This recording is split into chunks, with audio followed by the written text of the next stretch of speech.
Hi hello welcome to okay TV. నేను మీ Narasimha. Present ప్రజాపాలన పేరుతో విజయోత్సవ సభలు చేస్తున్న క్రమంలో ఇంకా ప్రజలు ప్రజాభవన్ కి సంవత్సరం గడుస్తున్నా కూడా ప్రజాభవన్ కి అప్లికేషన్లతో వస్తున్నారు అంటే దేనికి సంకేతం?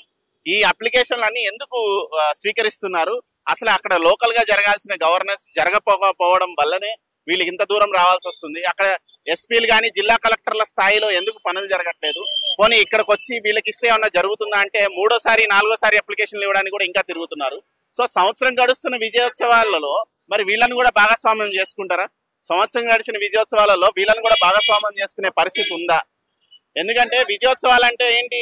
మేము విజయం సాధించినాం, మొత్తం అవినీతిని నిర్మూలించడం, మొత్తం ప్రభుత్వాన్ని ఒక పారదర్శకమైన పాలనలోకి తీసుకొచ్చేసినాం, ప్రజలకి ఎలాంటి కష్ట నష్టాలు లేవు, అన్ని రకాల సుఖ సంతోషాలతో ఉన్నారు. అందుకనే విజయాన్ని ఆకాంక్షిస్తూ విజయోత్సవ సభలు చేస్తున్నాం, విజయం సాధించేసినాం అని చెప్పే కదా ఏడాది చేస్తున్నారు కదా. సో ఈ ఏడాదికి ఏం చేశారు? ఇప్పటికీ ప్రజాభవన్ లో ఇప్పటికీ దరఖాస్తులు పట్టుకొని ఇంకా మంత్రులు కావచ్చు, వీళ్ళు కావచ్చు, ఇంకా స్వీకరిస్తూనే ఉన్నారు దరఖాస్తుల్ని.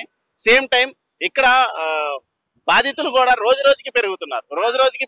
అంటే కాంగ్రెస్ వస్తే ఏదో అద్భుతం జరుగుతుంది అని భ్రమలో బతికిన ప్రజలు కాంగ్రెస్ పార్టీని ఎన్నుకున్న తర్వాత ఇప్పటికీ కూడా వాళ్ళు ఇంకా ఇట్లా అప్లికేషన్లు తీసుకొని వస్తా ఉన్నారు. చెప్పండి అన్న, ఏం సంగతి? ఎందుకు వచ్చారు ఇక్కడికి?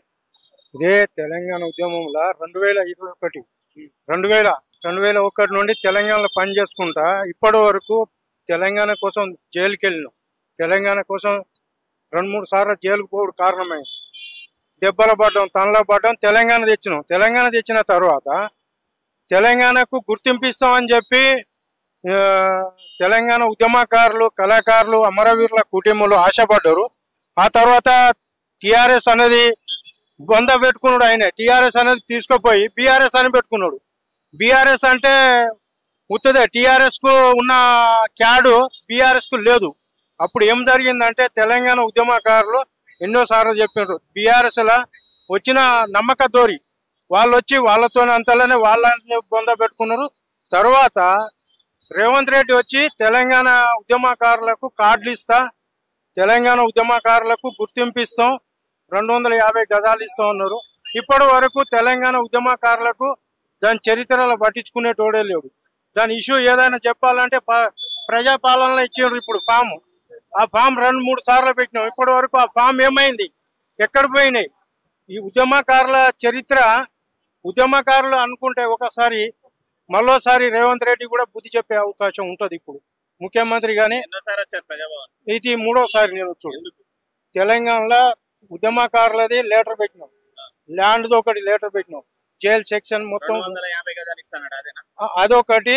ఇంకోటి నేను భూమి కోల్పోయినా అన్నట్టు. నాకు ఏంటంటే తెలంగాణ కోసం దెబ్బలు పడి చరిత్రలో భూమి లేకుండా 2 సార్లు సర్జరీ అవుడుతోని ఇబ్బంది పాలైనని కేసు అయినాయి. అట్లా అవుడుతోని హాస్పిటల్ పాలై ఉన్న భూమిని అమ్ముకున్నాం అన్నట్టు. అమ్ముకొని ఇప్పుడు నేను ఒక్కనే కాదు, నాతో పాటు తెలంగాణ ఉద్యమంలో చాలా మంది పనిచేసిన వాళ్ళు నర్వస్ చెప్పలేక ఎవరికి ఏం అడగలేక ఉన్నారు ఇప్పటి వరకు. సరే అప్పుడు టీఆర్ఎస్ బీఆర్ఎస్లో పోయినాక వాళ్ళు ఇవ్వకపోయినా కానీ ఈ ముఖ్యమంత్రి అయినా ఇస్తాడని ఆశతో ఉన్నారు జనం. ఇప్పటికైనా ముఖ్యమంత్రి పట్టించుకోవాలి. దాని గురించి తెలంగాణలో ప్రజాపాలనలో పెట్టిండు, ఫామ్లో పెట్టిండు. ఇంతకుముందు సోనియమ్మ వచ్చి తెలంగాణలో 6 స్కీమ్లో పెట్టిండు, అది 6 గ్యారెంటీలో పెట్టిండ్రు. ఇప్పటి వరకు దాన్ని చెప్పినోళ్ళు లేడు. ఇప్పుడు మంత్రులు అందరు తిరుగుకుంటున్నారు, చేసుకుంటున్నారు. ఉద్యమకారులు కానీ కళాకారులు కానీ అమరవీరులను పట్టించుకునేటోళ్ళు లేరు. అది పరిస్థితి. ఇది 2వసారి వచ్చుడు. ఈ ప్రభుత్వానికి మళ్ళీ నెక్స్ట్ బుద్ధి చెప్పే కాలం వస్తుంది. ఇప్పుడు ఈ విజయోత్సవ సభలు చేస్తారు కదా, ఏ సభలు చెప్పుకున్నా మొన్న కేటీఆర్ మైపాదుల గదే అన్నాడు, ఎస్సీ ఎస్టీని అన్నదమ్ములు అంటాడు. ఆ రోజు మంత్రి ఉన్నప్పుడు ఏ అన్నదమ్ముడు కనిపించలే. 10 అన్నదమ్ములు ఎవరు కనిపించలే. ఇవాళ గిరిజన వాళ్ళని నా అన్నదమ్ములు నా అయ్య అంటాడు. వాళ్ళకు వీళ్ళకి ఏం సంబంధం ఉందో తెలియదు నాకు, కానీ ఇవాళ అంటాడు. ఇన్ని రోజులు 10 సంవత్సరాలు చేసినప్పుడు మరి ఈ గిరిజనులను పట్టించుకున్న నాదుడు లేడు. అప్పుడు ఎక్కడ పోయినారు వీళ్ళు? ఇవాళ కేటీఆర్ అంటాడు, నా గిరిజనులు నాది. ఎక్కడెక్కడో లొల్లి జరిగితే మైపాలో పెట్టుకుంటావు అని, నీకు దమ్ము ఉంటే ఇక్కడ పెట్టాలి. ఏ ఏరియాలో జరిగిందో ఆ ఏరియాలో ఏం జరిగింది అన్నది మైబాలో పెట్టి గిరిజన రెచ్చబెడితే ఇవాళ రేపు తెలివి తక్కువ ఎవరు లేరు. కాకుంటే డబ్బు కోసం పోతారు. తెలంగాణ ఉద్యమంలో ఇంతకుముందు పనిచేసిన వాళ్ళు తెలంగాణ ఉద్యమంలో ఖర్చు చేయమను, 1 రూపాయి తీసుకోకుండా ఉద్యమంలో స్వతంత్రంగా చేసినోడే ఉద్యమకారు. ఇవాళ డబ్బు 500 ఇస్తేనే వచ్చినోడు ఉద్యమకారుడు ఎట్లయితే?